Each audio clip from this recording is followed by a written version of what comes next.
You're listening to episode 24.5 of Stay On Topic. You can reach out to us at stayontopic111 at Gmail. You can hit me up on Twitter at Giltastrophe, or you can talk to James at PostJM9 or Bob at Bob Ricotta. And to my left is a man with no inhibitions, Bob Ricotta. I find they get in the way. They just complicate things. That's what they're for. And to his left, a man who has never seen the movie Under the Rainbow, James Post. That's true. And I'm Chris Gill, who every time I try to grow my facial hair out, I just end up looking like Joe Dirt. That's not that a bad. Is also true. Not a bad look for you. It looks like if you put Play-Doh through the Play-Doh factory thing and it comes out, that's what it looks like. It looks like shit. Have you tried again recently?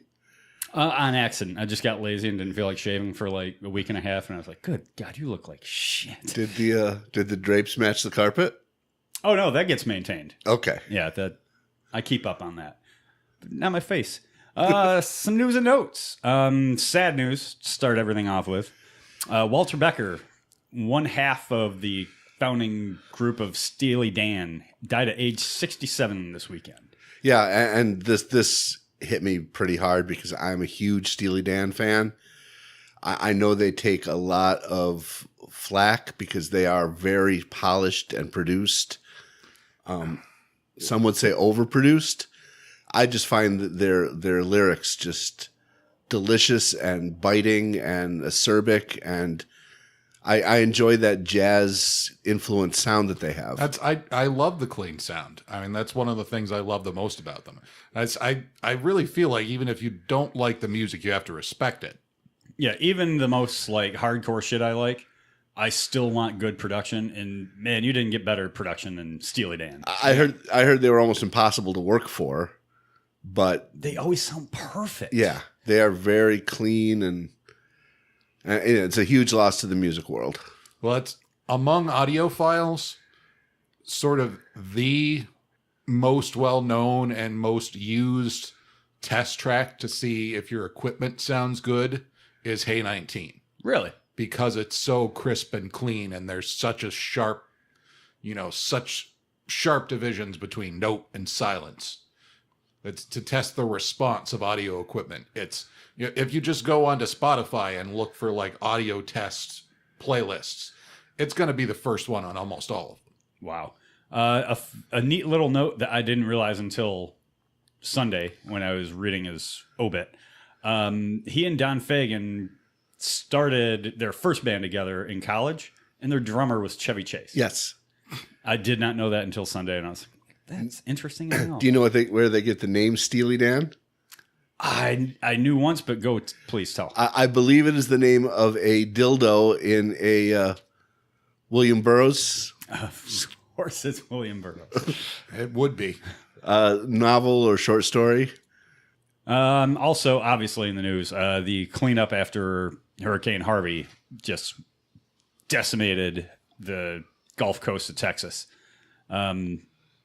The sitting President Donald Trump pledged $1 million to a yet unnamed entity to help. I mean, that was just one of many gaffes that he and his wife made. It's not your job as president to write a check. It's your job to organize a national response. Yeah. That's about as much politicizing as I'm comfortable doing because I don't like politicizing natural disasters. Conversely to that, though, Houston, Texans star linebacker J.J. Watt has raised more than $20 million through a foundation to help out. And he's also been on the ground physically helping him and his teammates. You saw a lot of that, regardless of political party, class, race, religion, people just helping each other out. It's very nice to see, but why can't we just do this all the time? Why does it take the worst natural disaster in years to bring people together? Well, and you say you don't want to politicize it. I don't want to politicize it either, but it's impossible to take politics out of, and we're already going to be seeing it this week. Yeah. And we saw just today the Deferred Action for Childhood Arrivals, DACA, DACA. DACA. I've usually. I've never heard anyone say Dakar. Dakar. I believe that is a tropical bird. That's being rescinded. Dakar was Dakar. Dakar. DACA, damn it. DACA, damn it. It was basically a program. So children that were brought here by family, mothers, fathers, aunts, uncles, grandparents from other countries could have work visas with basically no, it wasn't their fault that they're here, but they weren't born here. So this was to help get them into society. And a lot of the beneficiaries of this program, of which there are an estimated 800,000, they've grown up. They're basically Americans. Yeah. Yeah. And this is the one issue that even the most anti-immigration person, this is a hard one to navigate, because these kids were, through no fault of their own, were brought to this country and they've made a life here. They're in school, they're in the military, they're working jobs. How do you take them away from the only country they've ever known and send them back to live with relatives they've never met? Yeah, it was decided today, Monday, Labor Day, that senior White House officials met Sunday to figure all this out. And they basically said, okay, we're doing away with this, but in 6 months. Effectively giving Congress and the Senate 6 months to figure something out. Whether or not that can happen, we haven't seen evidence of them figuring anything else out. So I don't hold much hope for this. I mean, this is an election losing issue right here. Potentially. Yeah. You'll win big in Wyoming, but anywhere in the Southwest, And we also, there's some news about tax reform. James, what do you know about that? Not really any news, just sort of a Scuttlebutt. taking the temperature of the water. There was an article on The Hill just today where they talked to a lot of Wall Streeters, and particularly Mark Zandi, who's chief economist at Moody's Analytics, who's the guy that anyone talks to if they want to know how the economy goes. So not the lead singer of Cheap Trick. No. Okay. Who, quoted in The Hill, said, "I don't think markets are expecting anything on tax reform. There was some expectation soon after the election, but I think all that has been wrung out of market expectations. There's no evidence that investors or anyone else are expecting any kind of tax reform or tax relief." And I think it's important when we talk about tax reform to note that the current resolution that's funding the government runs out September 30th. That's the second shutdown deadline that Congress is. So 26 days from the recording of this podcast. Yes. Awesome. That's after the debt ceiling runs out. Yeah. But in order to do tax reform under reconciliation, which is the only way Republicans are going to pass it, where they only need 51 votes, they have to pass a budget first. Which means they're not going to get to tax reform before they figure out a way to pass another continuing resolution or something that they can go back to and alter under reconciliation to make these tax changes. And yeah, there's just been little evidence that Congress can do anything right now. I mean, it's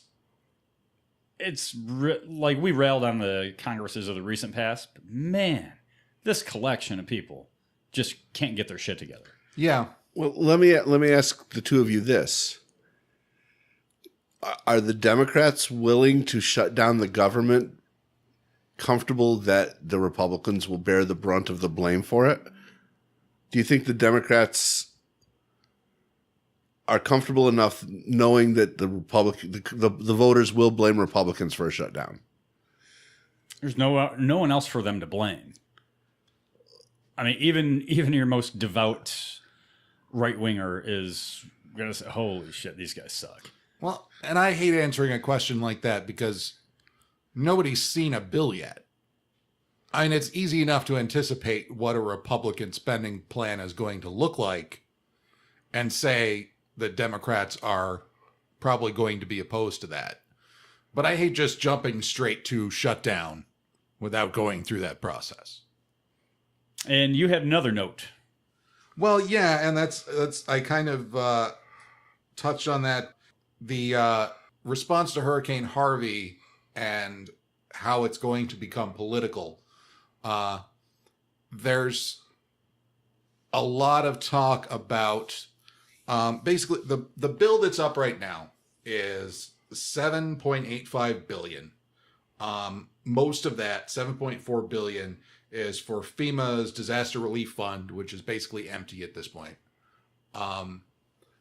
But there are people saying that in order to avoid a issue with the debt ceiling, that they should tie this aid bill to the debt ceiling. And other people going so far as to say, well, if they're going to do that, they may as well tie it to a spending bill too, so we can get all of this out of the way. Jesus. Freedom Caucus already saying that doesn't fly. So, you know, debt ceiling plus hurricane relief, I think that gets some Democrat votes. Yeah. You throw in a Republican-written spending bill, it's just a recipe for disaster. Yeah, absolutely. And there's another hurricane on its way. Yeah, Hurricane Irma. Another potentially significant storm. You know, it's hard to tell when it's as far out as it is right now. If it hits the east coast of the U.S., it's going to be next weekend. This coming weekend, I should say. But right now it's on track to hit Puerto Rico. So my curiosity at this point, because it's been an issue before, while we're talking about hurricane relief for Houston and, you know, coastal Texas, if and when Puerto Rico needs significant aid, will Americans remember that Puerto Ricans are Americans? Probably not. No. And what irks me to no end is these storms have become commonplace. The wildfires in California have become commonplace. Yeah. And we are just we're not dedicating any more funds to that. And you know these things keep getting worse and worse. You've seen the trends. And obviously under presidential mandate, we can't talk about why that is. We can, but the government can't. But yeah, but this has been going on long enough to where you can't blame this administration, this Congress, this Senate. No, this has been a problem for probably 10, 15 years when these storms started getting worse and worse. I mean, Bob and I were talking off air about how Hurricane Andrew that leveled Homestead. Yeah. Thought that was the worst damn thing you'd ever seen. And now it's trite by comparison to the storms we've gotten. So it's so past time to just not just fully fund FEMA, but maybe overfund them. Because we have two natural disasters going on simultaneously right now. Yeah. And FEMA is not prepared to deal with even one of them. No, because I mean that $7.85 billion is a down payment on what's probably going to be more like $50 billion that'll be needed in coastal Texas. And that's not even getting into what's going to be needed in Puerto Rico if there's a significant impact there. Because God knows they don't have the money to do any of their own relief there. Not at all. They're broke. Yes. And we don't care because we forget that they're Americans. Yeah. On to much less important news. Netflix is very tight-lipped about ratings per se and what shows do better than others. But they actually came out and told USA Today that of all the Marvel stuff, Jessica Jones is the runaway most popular. Really? Yeah. And it's also the best. Arguably, yeah. Yeah. It's certainly artistically the best. Well, I think quibbles with it, but I think there are a lot of strong thematic ideas behind it. Mm-hmm. That's obviously coming straight from the source material. I think the best thing that happened on that show was Kristen Ritter.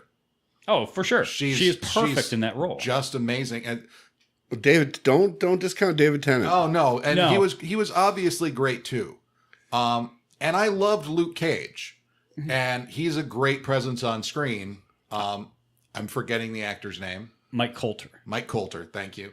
But as far as a charismatic lead in one of these Marvel Netflix shows, Jessica Jones far and away the best. And the way she And played... sadly given almost nothing to do in the Defenders. Correct. But the way she played off the other heroes in the Defenders was pretty great. Yeah. She was written... But, again, they... Not to get too deep in the weeds on this or repeat ourselves. Actually, we'll save that for the main topic. All right. Also, the Joker origin story, which we touched on, Oh God, we're getting into this again. it looks like they're going to do this thing. They're greenlighting it? With DiCaprio? Leonardo DiCaprio is in talks to play pre-Joker Joker. Okay. Yeah. No. No. Well, first of all, no to the whole goddamn Yeah. project. I mean, it's completely unnecessary, and I can't see DiCaprio in that role. So that's all I got. You guys got any notes? I've really covered what I had. I know James and I had an interesting weekend. What about you, Bob? I had a very nice weekend. Friday we hit a local food truck that and over the moon food truck, great mac and cheese, great grilled cheese sandwiches. Then we went over to Cucini's for some cannoli. And then we went over to Four Fights Distillery for some fancy drinks. So all you did was eat and drink this weekend. I ate and drank through Corning. And name drop places that Might be sponsors in the future. or should be cutting us checks because we're putting them out there. Yeah. James and I went to the IndyCar Grand Prix at the Glen. Obviously, the Verizon IndyCar Series, the fastest series on the planet, and at the fastest road course in North America. And what a hell of a good time. Yeah. I love how James really goes deep on that. The stadium super trucks almost stole the show. Yeah. The Speed Energy Stadium. I'm sorry. Speed Energy Stadium Super Trucks. I have to get in the capitalization. Yeah, James and I are kind of motorheads, so this appealed to us greatly. The only problem with them, like they would hit ramps, they would jump, they would spin each other out and get up on two wheels. Yeah. Hell of a good show. Only 9 laps. Around the short course at Watkins Glen. Yeah, I would love to see a longer run of that. Yeah, that was the only disappointing part. Is that their normal? Yeah, because they beat the piss out of those things. Yeah. And you can't have too many more laps, otherwise they're going to be just I don't know piles. if I'm assuming you were back in turn 11 for the Sunday race. Oh, yes. My favorite bit, and I can't remember who it was, with all the jumps and everything else, my favorite thing was when the one truck hit the ramp a little off and looked like he was going to spin out in turn 11 and drifted through that corner and just caught it perfectly. Yeah. I was on my feet applauding over my head. That was the coolest thing I saw all day, even with the IndyCar race. Yeah, and the Indy cars are just spellbinding because they're so unbelievably fast. Yeah. And this year it wasn't a fuel mileage derby. We had a really perfectly placed caution to eliminate that. Yeah. And you had Alexander Rossi, 25-year-old American kid, flat out kick Scott Dixon's ass. Yeah. And that was fun to watch. Yeah, I was rooting for him. For everybody there was nothing against Scott Dixon. Perfectly nice fellow. He's a future Hall of Famer. But we get a little tired of watching you walk away with this shit, Scott. Well, and and it helps that this race comes when it does, because there's more drama to it because it's so significant to the points race. It's the penultimate race in the championship. Yeah. So yeah, and the points lead, Joseph Newgarden had a 31-point lead, fucked up exiting the pits, and now he has a 3-point lead entering the finale. Yeah, that was just dumb. I mean, obviously dumb and bad luck for everybody on that team. Because I think Roger Penske will be okay. But at the same time, it's because he wasn't the only one who failed to exit the pits. There were 3 people in a row who had trouble getting out of the pits. Cold tires on a cold track. Yeah. And if that was Scott Dixon, he probably would have made it out of the pits okay. Yeah. One thing Ricardo and I have to talk about, so now James can go make dinner or something. We had the Game of Thrones season finale. We're going to spoil shit, so if you haven't seen it, tune out for about 5 minutes. What do you think, Bob? I mean, this most previous season was a little rushed. Yes, and the finale felt rushed as well. Very much so. It was big on reveals. It was big on spectacle. I think Tyrion's speech to Cersei was Academy Award winner. Or Emmy, right? Emmy for TV? Or Emmy, whatever. Nobody watches ghost shows anyway. I don't know. I the whole surprise about Jon Snow's lineage was no surprise at all. No, only to the characters in the show. Right. And I think it loses something being teased and let the audience know it before the character knows it. That's called dramatic irony, though. True. And it works in some cases and doesn't in others. I actually have a question about this, because you guys said the same thing the last time you talked about Game of Thrones, which is that this season has felt rushed. Yes.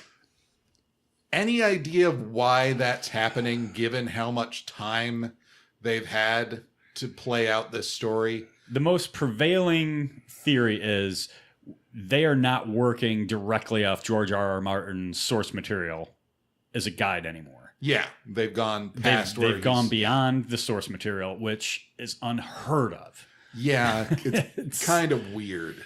So all Martin did was give them an outline of here's what's going to happen and here's how I plan on getting there. And it's up to Benioff and Weiss, the showrunners, who wrote every script for this most previous season. Or most recent, sorry. It's up to those guys to fill in all those blanks. And they kind of hurried it along, but what made this show great were the dramatic dialogue sequences in the play between characters. They kind of lost sight of that. And I think that the show did a great job over, 6 seasons? Oh, yeah. Of creating a sprawling world that felt big and populating it with interesting characters. And then they're running out of time. So they're moving people too fast to be in the right place at the right time for the finale. Yeah. The main contention a lot of fans have had is how big is this continent exactly? Because these people are traveling from place to place awfully quick. The time element does bother me, but I just mean people are going toward the center of dramatic gravity under half-baked reasons instead of the story kind of taking its time to get people where they need to be. Yeah. Well, and that's what I guess that's what I don't understand. As somebody who's just heard what you guys have said, I'm wondering where this time pressure is coming from to wrap things up when they no longer have a blueprint to work from really anyway. Well, they were basically told, okay, you get 13 episodes to wrap this thing up. So that's an HBO, because this thing's printing money. I know. Why wouldn't HBO give them another season if they needed another season? Well, and that's I guess that's my question, is if this needs so much more breathing room, why not let it go for another season and just rake in that money? Well, without Martin's playbook, so to speak, and you're leaving 2 TV showrunners to do everything, I don't think they're up to it. Yeah. Okay. I mean, honestly, plus what this show never had up until about season 4 or 5, maybe 5, was a budget. I mean, this was a huge gamble from day one. Nobody at HBO thought this thing was going to do anything. They figured one and done. But it caught fire, but the budget never really caught up until like seasons 4 or 5. So you had all these hints to dragons and magic and all this shit. And now they have a budget to show you what the dragons can do. Including my favorite tweet that I read after the season 7 finale was from our buddy Charlie Crable. Yep. It's like, it was zombie dragon fire doesn't melt steel beams. Bush did 827. Wow. But yeah, now they have a budget to do this stuff, and they're like, well, we got to get to these big naval battles. We got to get to the dragons shooting down ice walls and shit. And they're dumping a lot of time into those sequences. Yeah. So some people kind of viewed season 7 as a payoff for all those seasons of a lot of dialogue and talk. Now you're getting the fantasy end. It doesn't seem so grounded anymore. Yeah, and I think the people who see season 7 as a payoff are the people who also are still watching The Walking Dead. They're looking for the big scene, and they're not appreciating the little moments. Right. Whereas I think you and I appreciated the little moments of dialogue and dramatic tension. Yeah, the big battles from seasons 2 and 3, you never saw any. Like right. The Battle of Blackwater. Mostly off screen. Yeah.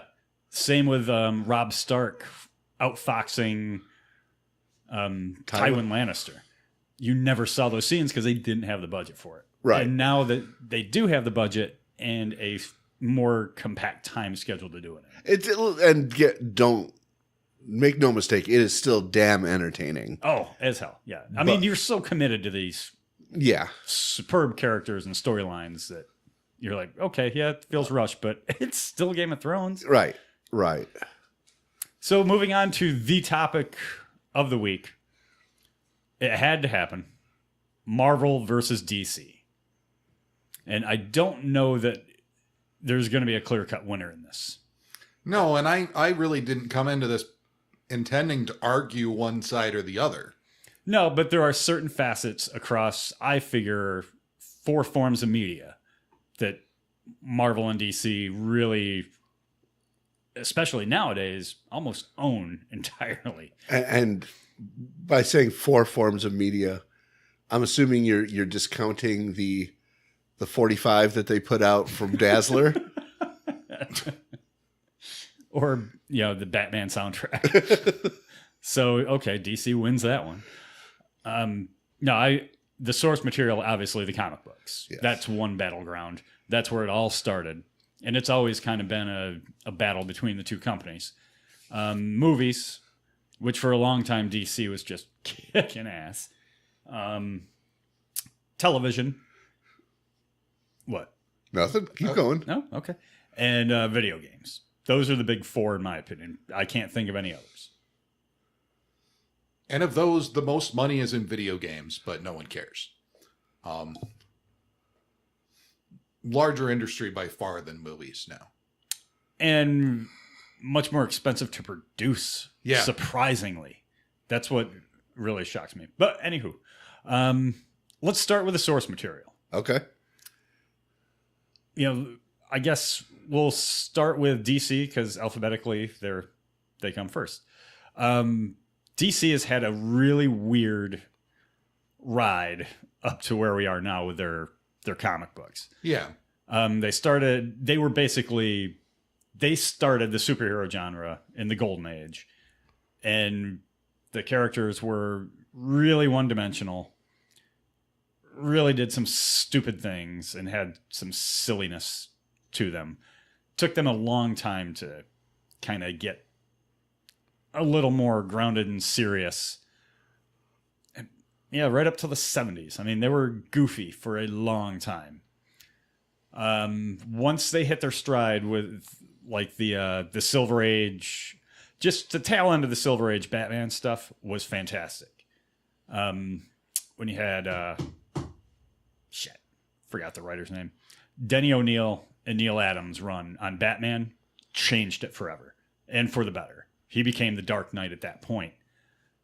80s, they really got weird, and they started a whole line of comics that didn't even tie into the regular continuity that are all-time greats now, like Watchmen, Man-Thing, and all, not Man-Thing, Swamp Thing, and everything. The wheels just kind of fell off in the 90s. 90s were a disaster for comic books because the multiple covers, we're going to kill a character only to bring him back later. Shit. 2000s, they got a little cred back, but now they're losing their shit again. What is your favorite era of the DC, or your favorite aspects of the DC line of comics? I'm not familiar with the gold nor silver. I really like the Crisis of Infinite Earths storyline. Which is funny because it's so central to one of the main things wrong with DC. Yes, it is. I recognize that. For those who aren't familiar, Crisis on Infinite Earths was a incredibly great storyline. The purpose of which was to reboot the entire DC universe. Think X-Men Days of Futures Past movie. Yeah.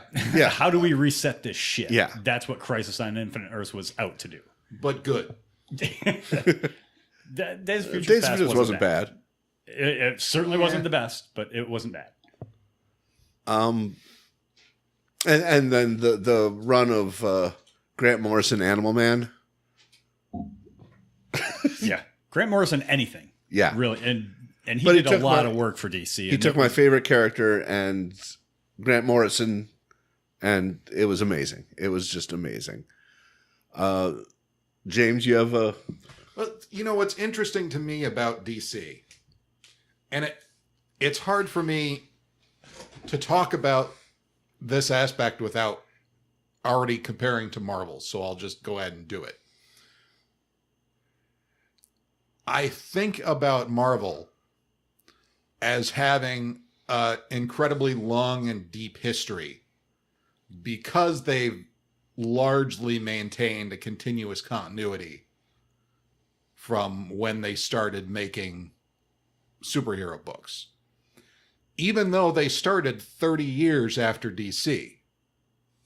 DC is the one I feel like doesn't have that depth of history, the thing that makes me go to Wikipedia and just get lost reading backstories of characters and stuff like that, even though they've been around 30 years longer. And it's because of all of those reboots. And I mean, Crisis on Infinite Earths was only the beginning. Yeah, they've had, 2 reboots since then? 4. 4, okay. Including one from less than 2 years old, right? Well, they did the New 52 in 2012? Somewhere in that era. They've done another one since then. Yeah. And the New 52 was supposed to set things right, modernize things. Yeah. It was supposed to be their ultimates. Right. So I may be wrong. It may be 5 since Crisis. Because they've done, Infinite Crisis? I know there were at least 3 Crisis, quote-unquote, Crisis titles. And Identity Crisis doesn't really count. It messed with the timeline a little bit, but it wasn't a line-wide reboot. Well, they would fuck shit up even with minor storylines like Flashpoint. Yeah, Flashpoint basically led into the New 52, right? As I understood it, Flashpoint... And this is where I run into trouble because I'm not caught up that much on new comics. Yeah, Flashpoint basically... It did lead into the idea of the New 52 because they realized they had a problem again. But it wasn't written that way, if that makes sense. Yeah. You know how you solve that whole continuity problem? Just kill the Flash. All the speedsters. Just get rid of them. Just kill... Or depower them. Just send some kind of virus that affects speedsters. Do something like what the X-Men did with the mutant gene? Yeah, the mutant virus. And just kill the speedsters, and then you can keep your goddamn continuity straight. Yeah, that's where... And the other, You understand that that's just an in-story excuse for problems that happen at the editorial level. Yes, I do. Okay, just so we're clear. the problem I always had with DC was I never knew what was continuity and wasn't, because they did like an Elseworlds title that was totally awesome and totally badass, Well, and ultimately meant nothing as far as continuity was concerned. And that's something else that I kind of wanted to mention with DC is that so many of my favorite things in DC Have nothing aren't to canon. do. Yeah, exactly. Whether it's, the Dark Knight Returns, whether you still think that's good or not. It's overrated, but I enjoyed it, for its time. You have to read it as a product of its time. But, obviously Watchmen. Well, the Watchmen's a separate unit. There are no DC characters. well, they are now. Yeah. What? Yeah. Well, and it was published by DC is my point. Right. Yeah. Um, But that Watchmen really kicked off their Vertigo line, which only some of the Vertigo titles blended into the normal continuity and some didn't. yeah. The Elseworld stories, some of which, like Kingdom Come, so Yeah. good. Was going to be on my list. And doesn't ultimately is just its own little self-contained thing. Yeah. It does not impact canon whatsoever. Well, it's, And it drives me crazy because some of this shit is so good that it, like The Killing Joke, was never supposed to influence it. It was supposed to be an Elseworlds thing. yeah. It ended up influencing canon. So you never know what's influencing what or why. But no, and it's whatever happened to the Man of Tomorrow, Mm-hmm. All-Star Superman, Red Sun. Red Sun. Yeah. Don't like that as much as a lot of other people do. I like the idea more than I like the book. Exactly. Yeah, the execution wasn't nearly as good as the idea. But I mean, yeah, just, judging by that list, so much of what I like about DC is not the mainline comics from month to month. No. And especially when they do things like Death of the Family, which was a series in the Batman family of comics. It was just terrible. And it's, why can't you do Elseworlds type stuff in your regular run? I don't know. Of course, we're old men. I mean, the kids might actually like that kind of shit. I don't know. But now shifting to Marvel in the written form. Marvel had been around forever under different guises, but it really kicked off in '63 with a Fantastic Four #1. That to me is where Marvel really started. Yeah. And that's where its continuity started. Marvel gave you three-dimensional characters with real-world problems. It was set in the real world, unlike DC, which set all their stuff in Metropolis, Gotham, Keystone City. A stark difference to what DC was doing. Yeah. They gave their characters problems. They gave them relatable problems. So they were just hit the ground running, three-dimensional people that you gave a shit about. And they kept continuity pretty tight. Yep. They didn't let it get too out of control. The 70s saw them move in. But what I love the most is that they let it get weird and didn't retcon it. Ultimately, made it part of they canon. did. But like in the 70s, Marvel got really, and this is where James and Bob will call me names. It got gritty and urban. Marvel did with Read Black, Luke Cage, with the Punisher, it got street level and just but I mean, so much of that was being driven by movies. they They were trying to cash in on blaxploitation, on kung fu movies with Iron Fist, and that's where that stuff's coming and from. Shang-Chi. Thank you very much. Yeah. Then what the hell's the reasoning behind the Rawhide Kid? the big explosion. There never was any. So they went through that phase, and it was really good. People really responded to that. In the 80s, Marvel got cosmic. Like that's when they really started going out there to the Shi'ar Empire, to the Kree, the Skrulls, that kind of thing, which is just now starting to get reflected in the movies. People haven't seen the really batshit crazy Marvel yet. The 90s, they did what everyone else did. the multiple covers, the cashing in on bad stories. The gritty human eye, like Wolverine had 5 titles at one time. Wolverine does not need 5 titles. Nobody. Spider-Man, I think, still has 5 titles. But 2000s had the Clone Saga, which really seemed to just destroy any cred they had with comic book readers. Yeah. The X-Men went weird, and they're starting to redeem themselves a little bit. They've introduced a lot of new characters, young characters, and not only given them problems, but given them much more diverse backgrounds. You have a black Hispanic Spider-Man. Yeah. You have a gay witch in the Avengers. a Muslim Ms. Marvel. Yeah, I mean, Marvel's really, to the complaint of a lot of people, which is disappointing. Yeah. A lot of people just felt like it was too much too fast. But whatever. Bob, your favorite stretches from Marvel, or why you like or dislike that better than some of the DC stuff? I like Marvel for the reasons that you guys have touched on. I like a continuity I can trust. If a character gets killed, even if that character gets brought back in 2 years, if a character gets killed, that's canon for the time being, and it affects the world around it.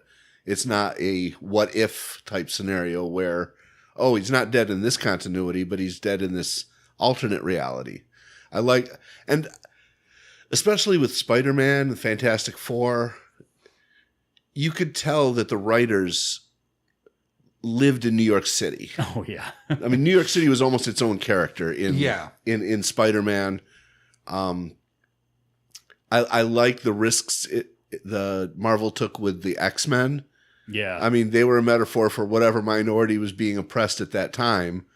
You know, I like the fact that the heroes that people hated, right, and were persecuted. I love how they just said, Chris Claremont, do whatever the fuck you want. And he did whatever he wanted with that that title. Well, and this breaks my heart a little bit, but what I find interesting about the Marvel Universe is how the movies are encroaching into the comic books, and how the big split between Marvel and, is it Fox that owns the X-Men, has crept into the comic books, and they're basically trying to kill off the X-Men.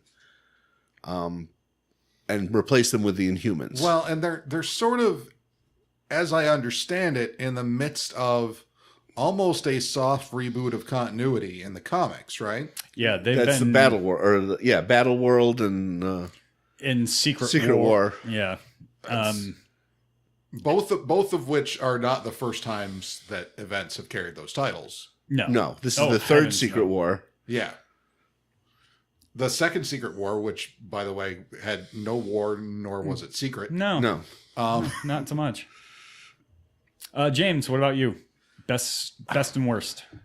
Well, what I like about Marvel is relatable characters, real-world locations, all the stuff we've already talked about, and the fact that they're not afraid at all of the skeletons in their closet. You know, all of the crazy shit that's happened in their continuity, they've mostly owned. Yeah. Except for the memory wipes. Yeah. But you know, that's some of that stuff happened worse in if you get into like Identity Crisis in DC, the memory wipes got ugly. But anyway, which I didn't get into at all. When they memory wiped a rapist to make him stop being rapist, and then memory wiped Batman so that he would forget that he had tried to stop them from doing it. It's exactly the reason I didn't read it. Yeah. Anyway, the thing that I think has held Marvel back in a lot of ways culturally until the movie explosion was their failure to create the kinds of iconic characters that DC had. Short of Spider-Man, there's really nothing in Marvel that has a grip on the American or world imagination the way that Superman, Batman, and Wonder Woman do. I would agree. I would throw the Hulk into the I iconic, would definitely throw the Hulk in there. but I see what you're saying. But I mean, how much do people, again, pre-movies, how much do people really even know about the Hulk? I mean, people had a general sense of who Spider-Man was, even if they didn't read the books. Right. The Hulk, I think, was Bill Bixby to people. Oh, that could be. Yeah. And not to say that's not a level of cultural acknowledgement, but again, I feel like, especially when it comes to the big three in DC, that they had the lock on characters of the Ronald McDonald Pikachu level of DC beat him to the punch consciousness. on archetypes. Well, of course, and they started 30 years earlier. Yeah, and they took advantage of it. Yeah. Where Marvel really submarined DC was much more modern. Even though Wolverine's been around a while, he wasn't really popular till Claremont got a hold of him in the 80s. Made him the anti-hero, and then Marvel saw that and took off. They redid Punisher a little bit to make him the gritty anti-hero, and that took off. Deadpool right now, that's where Marvel has really been outpacing DC in the last 25 years or so. They've been really beating them up on that aspect of the comics. Yeah. The not squeaky clean. And DC's got their share, just nobody knows who the hell they are. Lobo. Yeah. Deathstroke. Lots of interesting Probably characters. one of the best characters in comic books ever. Yeah. Deathstroke. I mean, he's the bad guy version of Batman. But that's the problem. The ones you mentioned from Marvel, Punisher, Wolverine, and Deadpool. They have done some pretty bad things, but they're not bad guys per se. Right. Whereas Deathstroke and Lobo are legitimate bad guys. Well, I mean, Lobo's a bounty hunter. Yeah. He's not that much different in job title than Deadpool, who's a merc. Just saying, just putting it out there. Okay. Anyway. Yeah,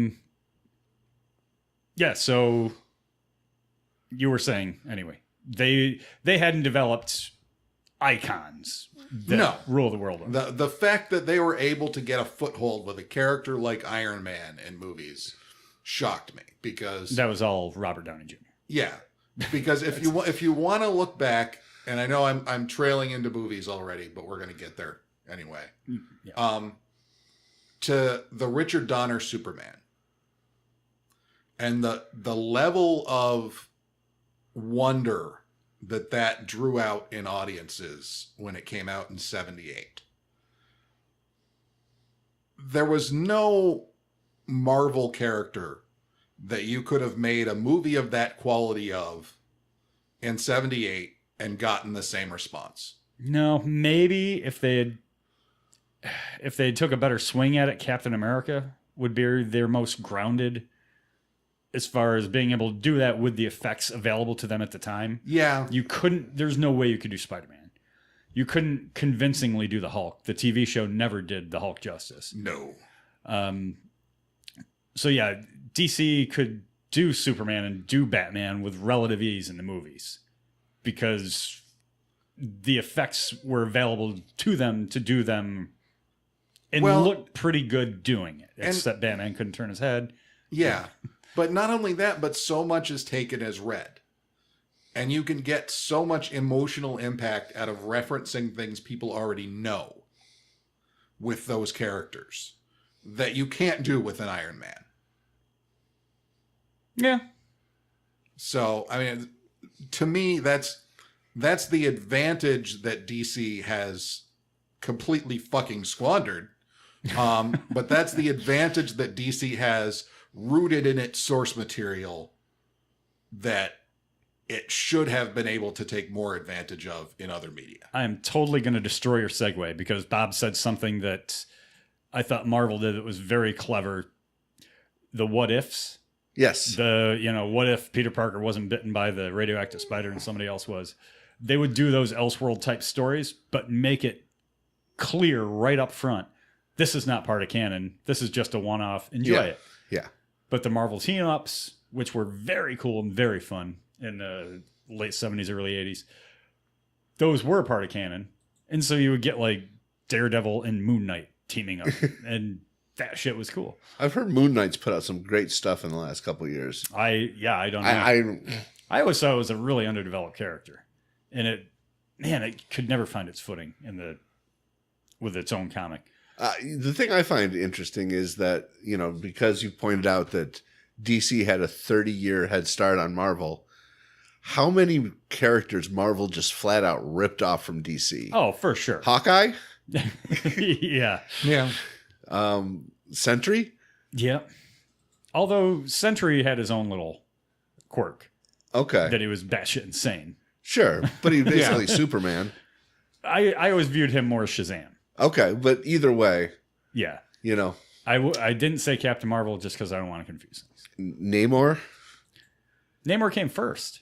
Namor came before Aquaman. Really? He was part of like the old timely comics. Him, the Human Torch, Captain America. Oh, okay. Yeah, so they did take those characters and kind of weave them in.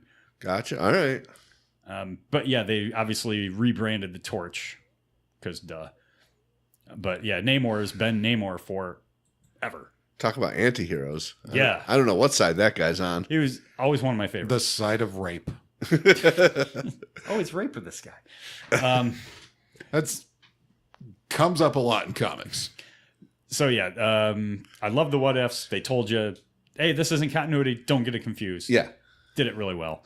I love what the X-Men did in the 80s. It's too bad they squandered it in the 90s because they really had some good shit going on there. So I've always been a bigger Marvel fan because of the continuity, because it was, call it dumbed down, it was easier to follow. I don't know what James is doing over there. Sorry. Are we still recording? Yes. Excellent. I like Marvel better. I thought it, as you said, the characters weren't fully developed, more relatable. I mean, Peter Parker was a 15-year-old kid, Yeah. And they just seem to interact with each other more. Like, they would have panels of Daredevil where Spider-Man just swing through. It's like, hey, Matt, what's up? Not much. See you around. That was it. Yeah. DC never did that shit. So movies. You want to go to movies? I thought we'd finish with movies. Yeah, that's a better idea. Yeah, let's go with video games since... Yeah, video games is a much more... It's a shorter conversation, honestly. It is, and the history is not How much time are we going to spend on Superman 64? Yeah. I'm trying to think of the first real licensed Marvel DC game, and I know there must have been one on Atari. There was a Commodore Superman game. There was a Commodore. There was a 2600 Superman game actually. Really? I think it was. You had to get to maybe the point. No. Hey. Zing. There were early games. Okay. I think there was an early Spider-Man game. Yeah, there were definitely. I remember playing that one. Yeah, it was just like all the other side scrollers of its time. Yeah, not great, but for its time, you're like, shit, I'm playing Spider-Man. Right. This is great. I would have to, without going through the whole thing. I mean, DC's got video games locked up as far as the an Arkham advantage. series. The Arkham series alone would tend to pull you that way, but then the fighter series they have. Oh, that's awesome. Yeah, and it sucks because I'm not into fighter games. Right. but it's. I'm not sure you can. I'm not sure you can write off Marvel versus Capcom. It sucks. I fucking hate it. I don't like the anime style. I really hate that. Here's the big difference. The DC fighter, easy to learn, impossible to master. The Capcom Marvel, oh my God, you have to dedicate a lot of time to even be somewhat effective in that. It's not for the casual fan. Yeah, but it's essentially based on the same system as Street Fighter. I wish I had that experience with it. I did not. Because believe me, I downloaded it when it came out for the 360. And after about a month, I was like, I never want to play this again. I'm talking just in terms of successful or not. Okay. And there's been a lot of Marvel versus games. Yes. They've been very successful in the arcades, and they transitioned to being pretty successscessful on consoles as well. I did like that stand-up X-Men arcade game with the 4 players. Yep. That was pretty dope. One of the best side-scrolling beat-em-ups in arcade history. Yeah. Right up there with The Simpsons and Teenage Mutant Ninja Turtles. Turtles, yeah. I mean, they were all the same developer, right? Were they all? And it's just the gameplay made it seem that way. Maybe it wasn't. Maybe one was a blatant ripoff, but that was a great stand-up console. Yeah, I really enjoyed that. As long as you got the one that was 4-player. Yes. But yeah, right now, there's such a difference between talking about, games like the Arkham series now, where you're talking about a real revenue stream. Yeah. And, even 15 years ago, there just wasn't that much money in the industry. No, and I don't know that they really knew what to do with the comic book characters, because a lot of the video games were pretty grounded. Your Call of Duties and Halos and everything. They were just run around shooters. You really needed that. Almost, I think Assassin's Creed probably opened a lot of people's eyes to the potential of what it's like. Okay, imagine Assassin's Creed, but with Batman. Yeah. That was Arkham, essentially. And obviously, Arkham did so many things so much better than Ubisoft did with Assassin's Creed. Yeah. But I would have to give the edge to DC. Marvel just hasn't come out with a really great Bafo game in a long time. No, their best swings at it have been like the Lego games. Yeah. Like Lego Marvel Superheroes, Lego Avengers. Yep. And obviously, Traveler's Tales, they just know how to make those games at this point. They're all really the same. Yeah. And they're all pretty great because they all because Lego Batman, obviously DC right there in around the same time. And by the time you got to Lego Batman 3, it was giant open world, just like Lego Marvel Superheroes was, so that's a wash. Yeah. The Ultimate Alliance games I really enjoyed. They just didn't sell well. No. It's a shame. I enjoyed the hell out of them. I don't know if Marvel Heroes Omega is making a lot of money as a free-to-play game. Boy, I stopped. I mean, I am a huge Marvel fan, and I couldn't stand that game. Yeah, it was boring to play. So it's an MMO, right? Basically, more or less. It's kind of a dumbed down MMO. Okay. I find it as a perfectly acceptable time sink, but I have literally fallen asleep playing it. Yeah, I can totally see that. There is hope on the horizon for Marvel, who signed a deal with Square Enix. Square Enix is behind some of the best games made in the last 5-6 years. So there is hope. Well, it depends on how far back you want to go. But there was a little game called Dragon Quest and a little game called Final Fantasy. But anyway, well, I meant fun games. Anyway, there's hope there for Marvel. They recognize they're leaving a lot on the table, especially they're 5 years after the release of the Avengers, and they don't have a decent video game to capitalize on that in market. Did they even try? Not really. Why? What? I don't know. Next year, we're getting the Spider-Man game from Sony. Which looks awesome from preview. Yeah, a lot of high hopes for that. So there's... Hopefully it's not all QuickTime events, because that's sort of what it looked like in trailers. Look like. And conversely, Rocksteady handed off the Arkham reigns back to WB Montreal, which they did one Arkham title, Arkham Origins. Yeah. I liked it, but there were definitely some flaws. Yeah, there's was nothing wrong with it as a concept or an execution, other than that didn't If really that was carry the first Batman game to ever come out, you'd be like, holy goddamn shit, this is the best thing I've ever played. Yeah. But it came out after Asylum. It came out after City. and it didn't really carry anything forward from City. It didn't improve on that mechanically or The boss battles. I mean, you've never had true boss battles in Asylum or City. The boss battles were great. The mano a mano showdown, Deathstroke was fantastic. And they added some combat things, which were really cool.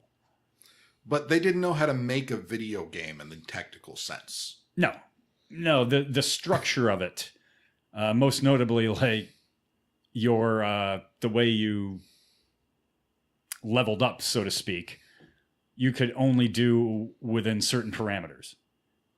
Well, I'm just talking about the massive list of game-breaking bugs that made that the largely bugs, unplayable to everyone. Then just say bugs. Yeah. Yeah, there were a shit ton of bugs. But also just the structure. There were some things that you couldn't do if you didn't do them in order. So you'd have to do 5 or 6 playthroughs to do that one fucking thing, which was annoying. So I think DC has definitely got the edge in video games. Without any competition. Really, and I mean, as far as commercial success, even if all they had done was the Arkham series, I think they'd have it. Yeah. Because that's brought in a shit ton of just back up a dump truck full of money. Yeah.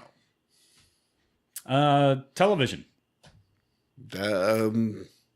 I mean, if you go over the long history, the meter goes up and down. And this almost gets split into animated and non-animated. Yeah. Because animated, DC kicks ass. Yeah, their animation is strong. Until recently. Yeah. Oh yeah, the Killing Joke. Well, and Batman and Harley Quinn.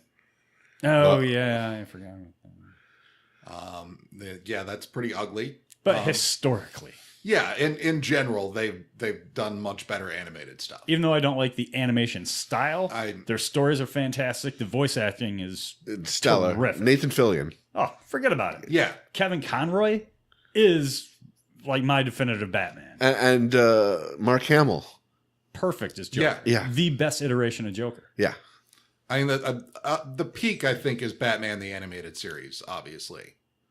I would say that was a start. I wouldn't call it the peak. I'm not sure it ever got any better.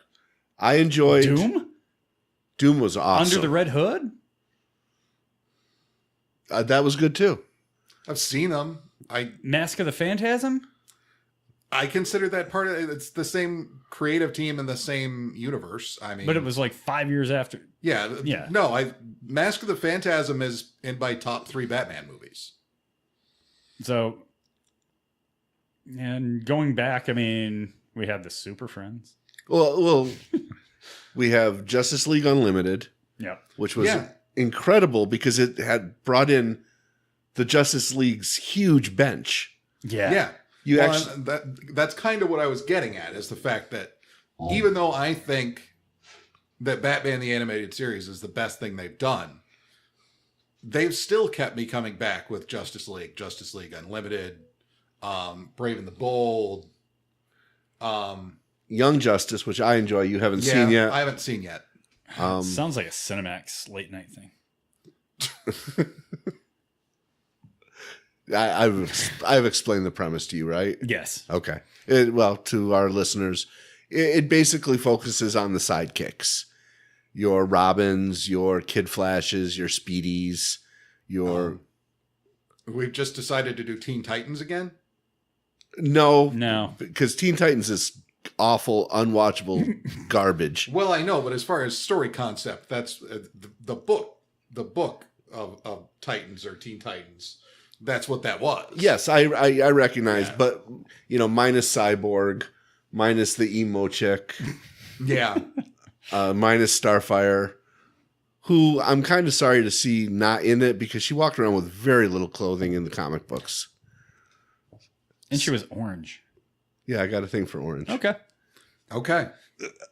So anyway, animated. Once you go orange. Yeah, find something that rhymes with orange, motherfucker. Doesn't exist. Porridge? We haven't even started talking about live action TV. No. No, we I better. would just point out that we're at like a minute 10 or an hour 10. Wow. Okay. So, So animation, I definitely animation give you DC. yeah. Yeah. live action is a more difficult thing to parse out because it really depends on your taste. I will throw out in Marvel's favor, Spider-Man and His Amazing Friends. That was really good for its time. That may have been their animation. And the X-Men from the 90s? Yeah. That wasn't bad. I watched the hell out of that. That wasn't bad. So, yeah, Marvel got their digs in, but overall DC. Overall, I think the X-Men animated series did a better job with the Dark Phoenix saga than the films did. Oh, okay. Well, that's not True. much. Yeah. So live action is much more tricky because Oh, boy. it's a matter of taste. I think it's a wash. I love the Arrow, Flash, and Legends of Tomorrow. You guys, I take it, do not.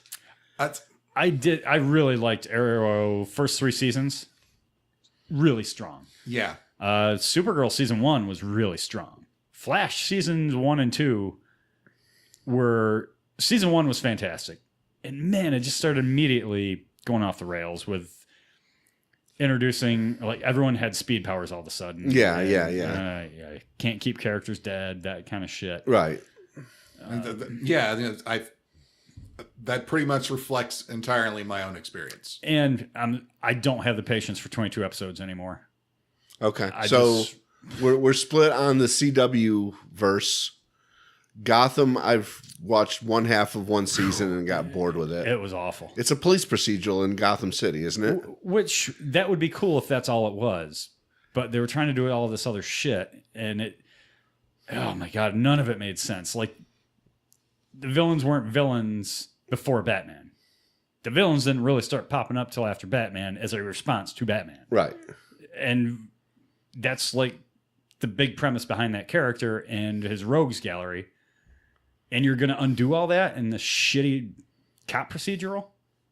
Yeah. I really fucking hated it. So we're off Gotham. Yep.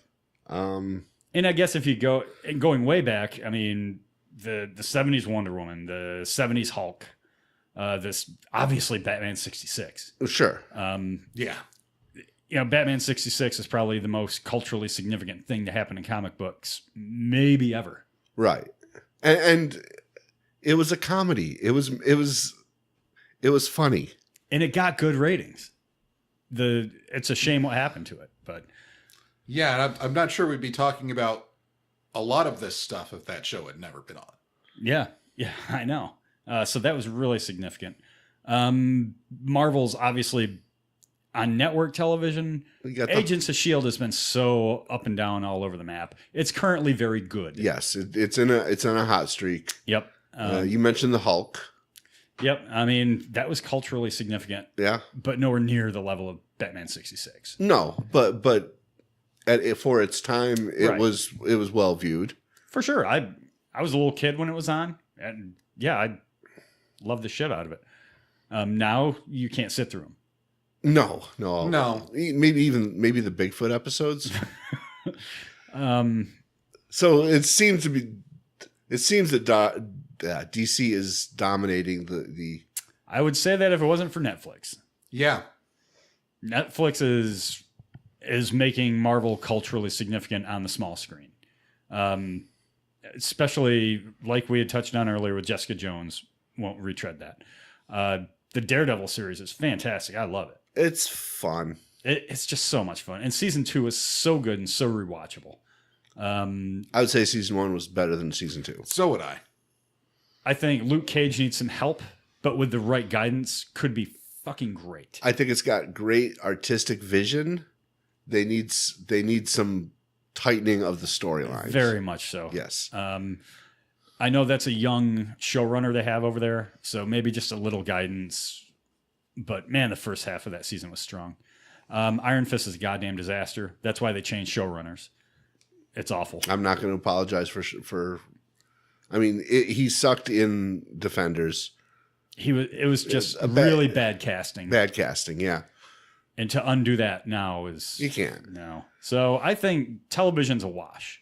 Each has their strengths, and they sure have had their weaknesses. Well, and it's so hard to tell because where so much of what DC does on TV is relatively transparent, there's really no way to know how many people are watching or who's making money with the Netflix stuff. Yeah.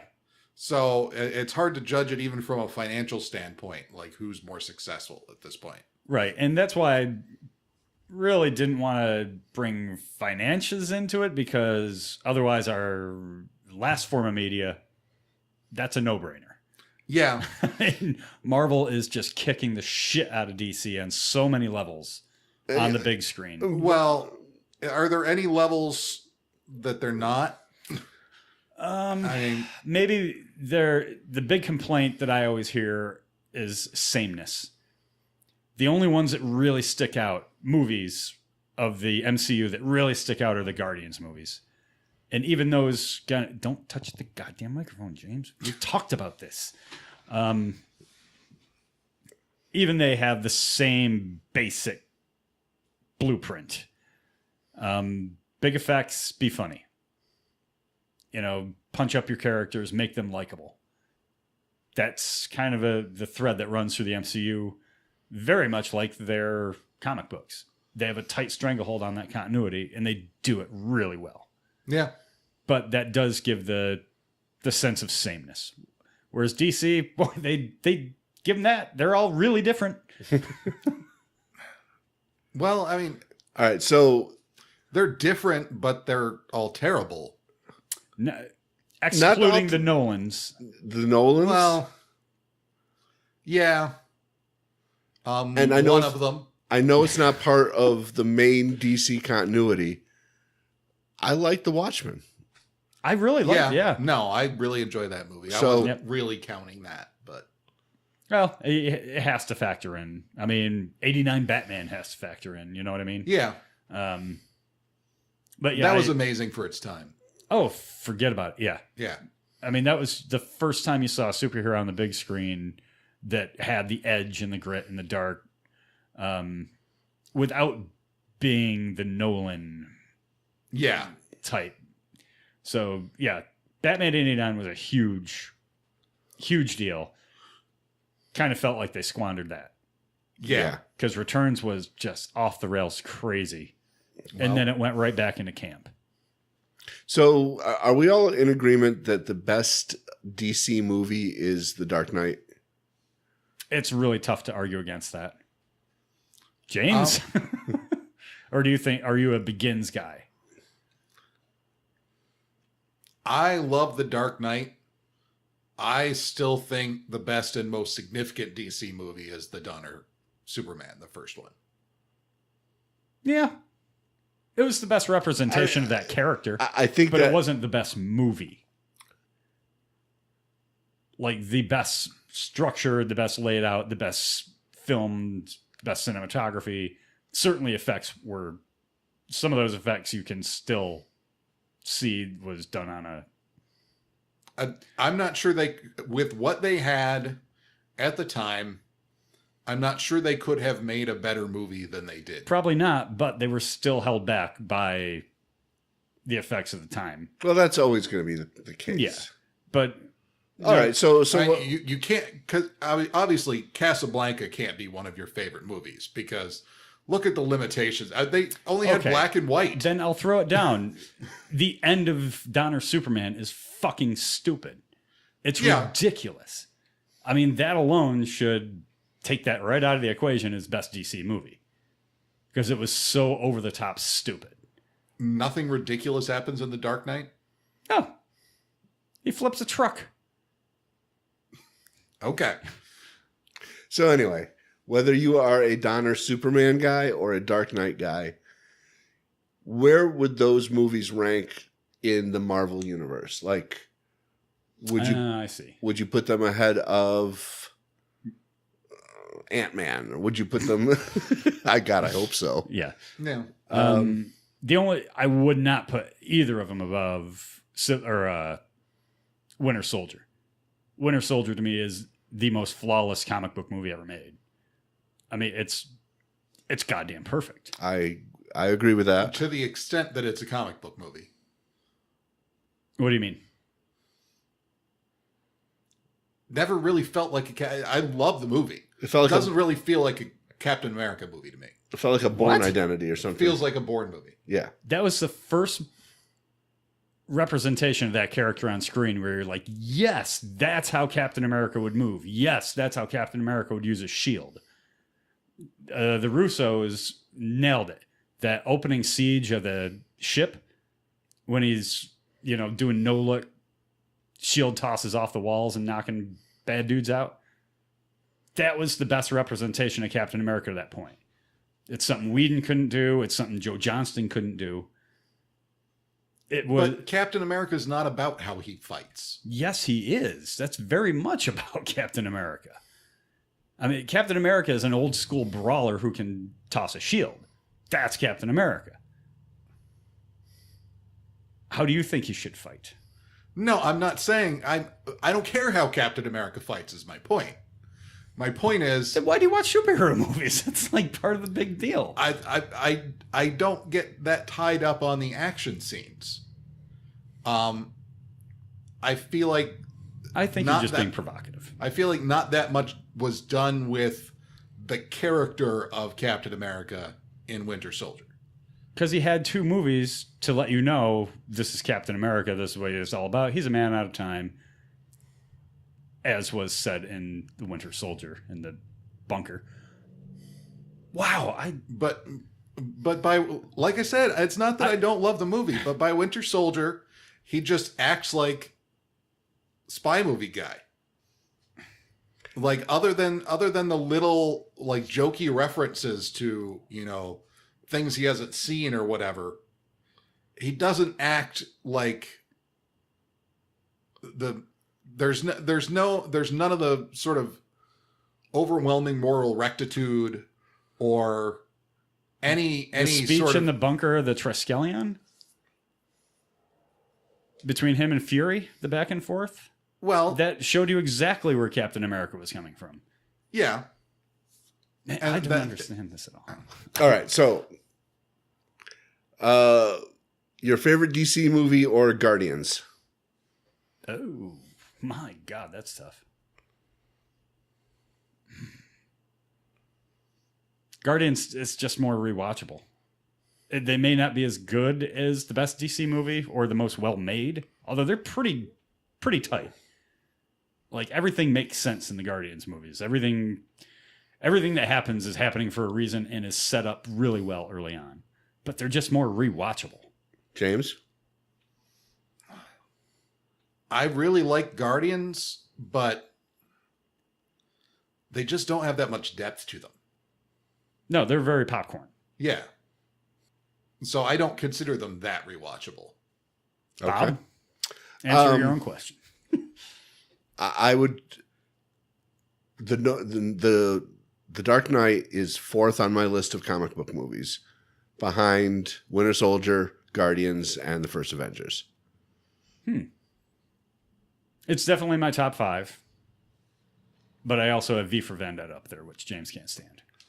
And well, if we're gonna go outside that, I really like Scott Pilgrim. I mean, technically, V for Vendetta is a DC movie. True. Yeah. True. Scott Pilgrim was just fun. Yes, it Just was. cool. Yes, it was. My experience of Scott Pilgrim was so strange because the first time I tried to watch it, I turned it off after about 25 minutes. The second time I watched it, I loved the hell out of it. Huh. That is weird. Just where your headspace was at? I guess. Because I can do that. There are certain movies I need to be in the right headspace to watch. Yeah. So really, I mean, the modern DC stuff, what they're calling the DCEU, most of it's trash. so I've heard.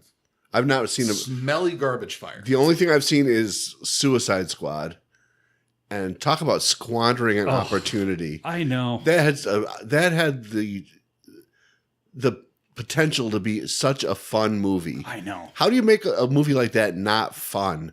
Yeah. They found a way to just unfun it. Yeah. Thanks, Will Smith. Not Bad Willie's fault. That was all studio interference.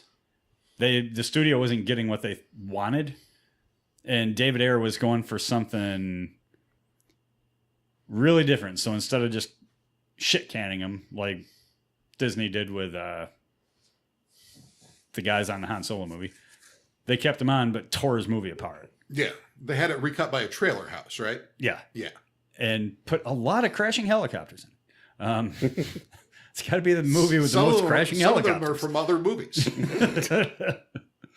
Yeah, Batman v Superman was garbage. Isn't that the helicopter crashing onto the side of the building from the Matrix? How did that get in there? Man of Steel was such a disappointment. Yeah. I was really hyped to see that, and man, was I disappointed leaving the theater. When they used the Jor-El speech from All-Star Superman in the promotional materials, they had me. Exactly. The trailer was so good. It was amazing. I was so pumped to see that. And it lost me in the first... Physically painful. 15 minutes I was lost because I hated Zack Snyder's vision of... Help me. Of Krypton? Thank you. Okay. It's late. It was a long weekend. I felt like that whole beginning was sort of a waste of time and money. Right. Yeah. How much time do we really need to... I mean, I guess because they were going to get way too balls deep into Kryptonian shit with the main story is why they thought they needed to do that. But in the end sequence, to spend that much time retelling and money retelling Superman's origin story, yeah, which is maybe, you know, other than Batman and Spider-Man, the best known origin story. But no, I think my biggest issue with that, with what they did with Superman as a character, you know, either in that movie or as it carried into BVS, was what they did to his parents. Yeah. It's so core to the character, the way he was raised. And for him to have a father who was far more concerned about keeping his powers a secret than about saving lives, I guess in a way sort of does inform what the character became in the cinematic. The best universe. thing I heard especially after BVS, was Zack Snyder hates the character of Superman. Yeah, just hates it. And you want to do something to it, but anyway, yeah, that certainly hated the character of Jimmy Olsen. Yeah. Man of Steel really kicked off the DCEU, and so far, the best thing they've done is 2/3 of a movie. The first 2/3 of Wonder Woman are really good. I really need to get caught up on that. Me too. And holy shit, the third act's a mess. So yeah, between all those movies, of which every there time are, I think I need to go see it, you always remind me you're gonna be disappointed by the end. Yes. So they have what? Man of Steel, BVS, Suicide Squad, Wonder Woman. Is Suicide Squad part of canon? It is, because Bat Flack was in Suicide Squad. So. Okay. Or it's an Elseworlds tale. Who knows? Out of 4 movies, they have 2/3 of a good movie. That's not a good batting average. No. So, Marvel has the runaway edge. Even with the long history that DC has with movies, Marvel's got the edge. So should we tell people what we got coming up next week? I really think we should, Bob. So the guy who's still listening. Yeah, this went really goddamn long. I didn't think it'd be this long. So that's what she said. Yeah. Next week we're gonna do the most underrated bands. So have 5 bands that you think are criminally underrated prepared, and reach out to us on the Facebook or on Twitter and let us know what they are. We'll put blasts out during the week to get that out there. And make sure you spell Chumbawamba correctly. Well, I forgot the other thing. So yeah, underrated bands, 5 of them next week. Should be a fun topic. Our music ones usually are. Yeah. James. Unlike our comic book ones. Hopefully we'll keep it shorter than this. Yeah, not as long. We do get long-winded on the comic book ones. Yeah. We got to knock that shit off. Play us out.